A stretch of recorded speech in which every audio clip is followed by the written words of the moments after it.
आज मैं स्पेक्ट्रोस्कोपी में IR स्पेक्ट्रोस्कोपी की नेक्स्ट क्लास ले रहा हूँ। इसमें मैंने आपको पहले IR स्पेक्ट्रोस्कोपी में हार्मोनिक ऑसिलेटर के बारे में बताया था, यानी सरल आवर्ती दोलक या सिंपल हार्मोनिक ऑसिलेटर के बारे में बताया था। अब मैं इसमें नेक्स्ट टॉपिक ले रहा हूँ, वो है स्वतंत्रता की कोटि या डिग्री ऑफ फ्रीडम। अब जैसे अगर मान लो हम एक कोई मूविंग पार्टिकल है, अगर मान लो कोई एक पार्टिकल है जो मूव कर रहा है किसी पर्टिकुलर डायरेक्शन में, जैसे मान लो ये पार्टिकल है कोई भी, ये मूव कर रहा है, तो अगर इस मूविंग पार्टिकल की हम पोजीशन को देखना चाहें, यानी हम स्पेस में इसकी पोजीशन को देखना चाहें, तो अगर मान लो मैंने इसको एक्स अक्ष माना, इसको वाई माना, इसको जेड माना, तो इस पर्टिकुलर पार्टिकल की पोजीशन को हम कैसे किससे बताएंगे? तीन कोऑर्डिनेट के आधार पर बताएंगे, एक्स, वाई और जेड के आधार पर। अब मान लो ये तो हमने लिया था मोनो एटॉमिक पार्टिकल है। अब मान लो मैं कहता हूँ नहीं, अगर वो जो पार्टिकल है वो मोनो एटॉमिक नहीं है, वो डाई एटॉमिक पार्टिकल है, यानी ये इस तरह से, जैसे इस मोनो एटॉमिक का हम एग्जाम्पल ले सकते हैं, जैसे मान लो मैंने कहा हीलियम है, नियॉन है, इस तरह से मोनो एटॉमिक हो गए। डाई एटॉमिक हो गए जैसे द्विपरमाणुक अणु जिसको हम कहते हैं, जैसे हमने कहा H2 हो गया, HCl हो गया, इस तरह का कोई भी डाई एटॉमिक। तो अगर मान लो मेरे को इस डाई एटॉमिक पार्टिकल की पोजीशन को बताना है, तो यानी कि जिसमें मॉलिक्यूल जिसमें दो एटम है इस तरह से, तो इसकी पोजीशन को अगर मेरे को बताना है तो मैं कैसे बताऊंगा? x1, y1 और z1 इधर से, और ऐसे x2, y2 और z2 इस तरह से। भाई हम यहीं से तो निकालेंगे, ये इधर की तरफ x अक्ष हुआ, ये y हुआ, ये z हुआ, तो मान लो मैं x इधर मानूं, y इधर, ये पर्टिकुलर z, क्योंकि हम 3 डायमेंशनल फॉर्म में ले रहे हैं। तो ये हमने उसको 3 कोऑर्डिनेट के आधार पर इधर बताया, और इधर हमने 3 इंटू 2 पार्टिकल थे, तो हमने 6 कोऑर्डिनेट के आधार पर उसको दर्शा दिया। अब मान लो हम कहते हैं कि ये जो, अगर मान लो मैं एक एग्जांपल और इसी तरह से लेता हूँ, और अब की बार मैं लेता हूँ ट्राई एटॉमिक मॉलिक्यूल लेता हूँ, ये रहा इस तरह से ट्राई एटॉमिक मैंने मॉलिक्यूल ले लिया, ये इधर की तरफ। तो अब मैं इसको कैसे दिखाऊंगा? यहाँ पर वही x1, y1, z1, x2, y2, z2 और x3, y3 और z3। इसका मतलब 3 पार्टिकल हुए, तो मैंने कितने कर दिया? 3 इंटू 3। यहाँ तो हमने 3 से दिखाया, 3 कोऑर्डिनेट के आधार पर। यहाँ हमने 3 और 2 पार्टिकल थे, तो 3 इंटू 2 6 के आधार पर बताया। और अब हम कह रहे हैं अगर उसमें नंबर ऑफ पार्टिकल या नंबर ऑफ एटम मॉलिक्यूल में 3 हो गए, तो हमने किससे दिखा दिया? 9 से। तो अब अगर मान लो ये n पार्टिकल है, तो मैं उसको किसके आधार पर बताऊंगा? 3n कोऑर्डिनेट के आधार पर बताऊंगा। ये 3n ही जो है वो क्या कहलाती है? स्वतंत्रता की कोटि। यानी स्वतंत्रता की कोटि क्या होगी? किसी भी मूविंग पार्टिकल की स्पेस में पोजीशन को हम 3n कोऑर्डिनेट के आधार पर, या जितने कोऑर्डिनेट के आधार पर बताते हैं, तो उसे हम उसकी स्वतंत्रता की कोटि कहते हैं।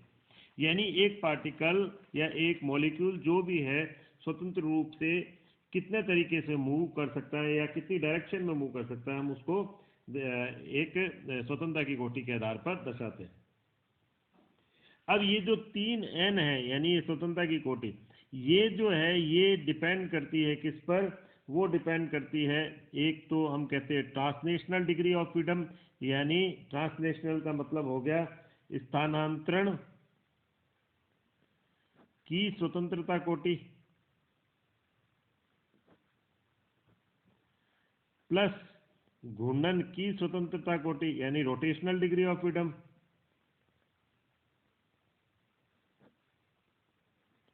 और तीसरा हमने कह दिया उसको कंपन की स्वतंत्रता कोटि, यानी वाइब्रेशनल डिग्री ऑफ फ्रीडम। हम 3 के आधार पर बताते हैं, translational degree of freedom, rotational degree of freedom और वाइब्रेशनल डिग्री ऑफ फ्रीडम। अब हमें ये पता है कोई भी पार्टिकल जो होता है वो जनरली 3 ही डायरेक्शन में मूव कर सकता है, या तो x डायरेक्शन में, या y डायरेक्शन में, या z डायरेक्शन में। यानी उसके ट्रांसलेशनल डिग्री ऑफ फ्रीडम या स्थानांतरण की स्वतंत्रता कोटि है वो हमेशा कितनी होगी? ट्रांसलेशनल डिग्री ऑफ फ्रीडम वो हमेशा कितनी होगी, वो होगी 3। यानी 3 डायरेक्शन में मूव कर सकता है, चाहे हम अक्ष के आधार पे कह दें या हम कह दें कि हम उसको 3 प्लेन के आधार पे कह दें। यानी उसकी स्थानांतरण की स्वतंत्रता कोटि कितनी होगी सदैव मॉलिक्यूल के लिए, वो कितनी हो जाएगी, वो हो जाएगी 3। अब हम बात करेंगे घूर्णन और कंपन की। तो मैं एक इस तरह से चार्ट बना लेता हूं जिसके आधार पर हम इसको ले सकते हैं। जैसे हमने लिया, कुछ एग्जाम्पल लेते हैं हम। जैसे हमने लिया यहाँ पर हीलियम, ये इस प्रकार से मैं लिख रहा हूँ इसमें हीलियम।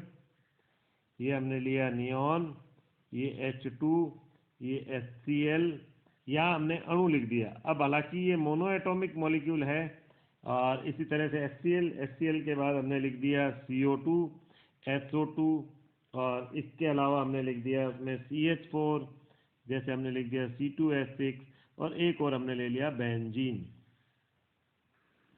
अब यहाँ अगर मैं n की बात करूं, n कितने हो जाएंगे यहाँ पर, यानी number of particle in molecule, तो हम कहेंगे 1, ये कितने हो गए 2। यहाँ वाले में HCl में कितने आ जाएंगे, यहाँ पर भी 2। CO2 में कितने आ जाएंगे 3, यहाँ पर भी कितने आ गए 3, यहाँ 5, और यहाँ कितने आ गए, यहाँ पर 6 और 2 8, और ये 6 और 6 12। यानी इतने पार्टिकल इसके अंदर आ गए, अणु के अंदर इतने एटम आ गए। तो 6 6 12 हो गए, ये इसमें हमने कह दिया 6 और 2 8 हो गए, 4 और 1 5, इस तरह से। तो 3n किसके बराबर हो जाएगा यहाँ पर, ये 3 इंटू 1, ये 3 दूनी 6, यहाँ पर भी 6, ये 3 से मल्टीप्लाई करेंगे 9, यानी ये कुल स्वतंत्रता कोटि हो गई। यानी यहाँ हम क्या लिखेंगे, कुल स्वतंत्रता की कोटि। यहाँ कितना हो जाएगा, 3 से हमने इसको मल्टीप्लाई करा 9, यहाँ 5 को 3 से करा 15, 8 को 3 से करा 8 3 24, और 12 को 3 से करा, और ये हो गया 36। अब हमने अभी कहा था कि हम स्थानांतरण की स्वतंत्रता कोटि की बात करेंगे, क्योंकि टोटल जो होती है ये स्वतंत्रता कोटि तीनों के योग के बराबर होती है। अभी हमने कहा था 3n जो होगा वो तीनों के योग के, स्थानांतरण की, घूर्णन की और कंपन की स्वतंत्रता कोटि। तो अगर मैं मान लो कहता हूँ स्थानांतरण की स्वतंत्रता कोटि, तो हम कहेंगे हमेशा कितनी होगी, 3 3 3, सभी में कितनी होगी, ये तो हमेशा 3 ही होगी। यानी कोई भी मॉलिक्यूल, कोई भी पार्टिकल जो है वो 3 डायरेक्शन में या 3 प्लेन में ही मूव कर सकेगा। स्थानांतरण की स्वतंत्रता कोटि। अब उसके बाद आता है कौन सा, घूर्णन की स्वतंत्रता कोटि, और लास्ट इसमें आ जाता है कंपन की स्वतंत्रता कोटि। अब ये हमने कहा है कि जो 3 है ये इस तरह से, यानी कि कुल स्वतंत्रता कोटि किसके बराबर है, ये इस तरह से हम एक बार इसको यूं लिखते हैं, और ये इन 3 के योग के बराबर है, ऐसे यहाँ हम तीनों के योग के बराबर इसको लिख देते हैं।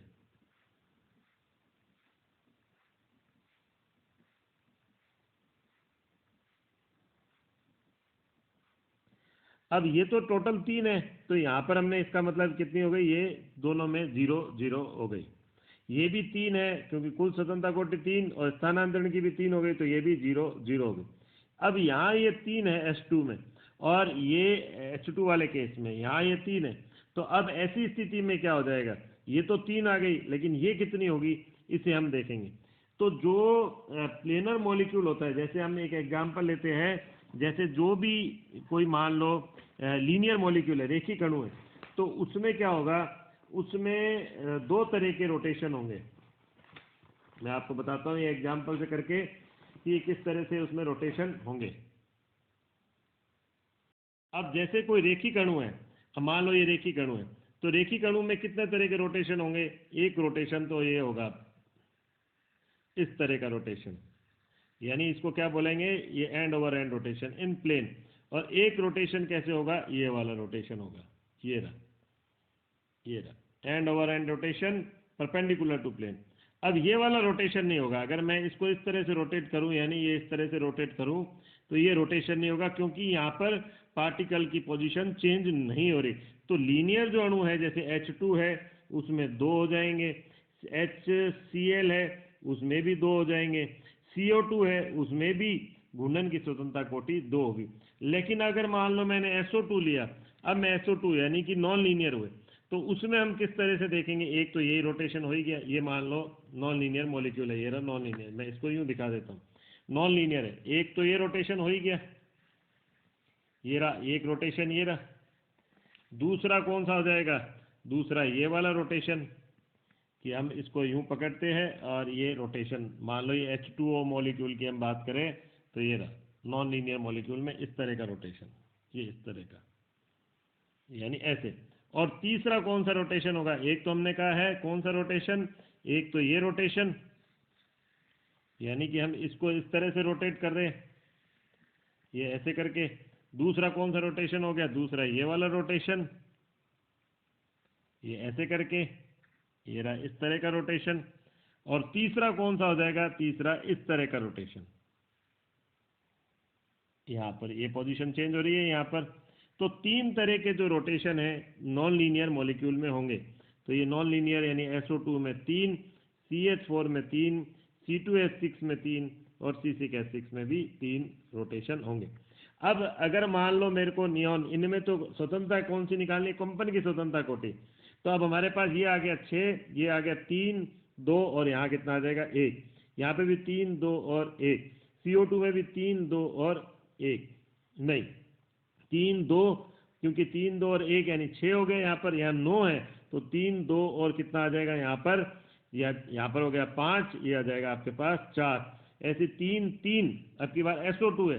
तो हम इस तरह से IR स्पेक्ट्रोस्कोपी के द्वारा लीनियर और नॉन लीनियर में भी डिफरेंस देख सकते हैं। तो CO2 में तो कितनी आ रही है कंपन की स्वतंत्रता कोटि 4, लेकिन यहाँ 3, 3 और यहाँ पर भी कितनी हो गई 3, क्योंकि टोटल हमको कितना निकालना है 9। ऐसे ये 3, 3, 6 हो गया, यहाँ पर आ गया हमारे पास 9। ऐसे ये 3, 3, 6 हो गया, तो हमारे पास यहाँ कितनी आ गई 18। और ऐसे ये 3, 3, 6 हो गया, तो ये कितना हो गया 30। तो इस प्रकार हम कंपन की स्वतंत्रता कोटि निकाल सकते हैं। हम इस फॉर्मूले के आधार पर भी कंपन की स्वतंत्रता कोटि निकाल सकते हैं। जो रेखिक अणु है, यानी क्या हो गया रेखिक, तो यानी कौन सा हो गया लीनियर, लीनियर में कितनी हो जाएगी स्वतंत्रता कोटि 3n-5, और जो अरेखिक है यानी नॉन लीनियर है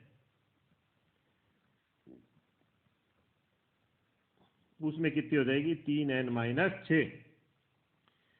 तो आज के लिए हम एक बार इतना ही देखेंगे, अगला टॉपिक नेक्स्ट वीडियो में। Thank you.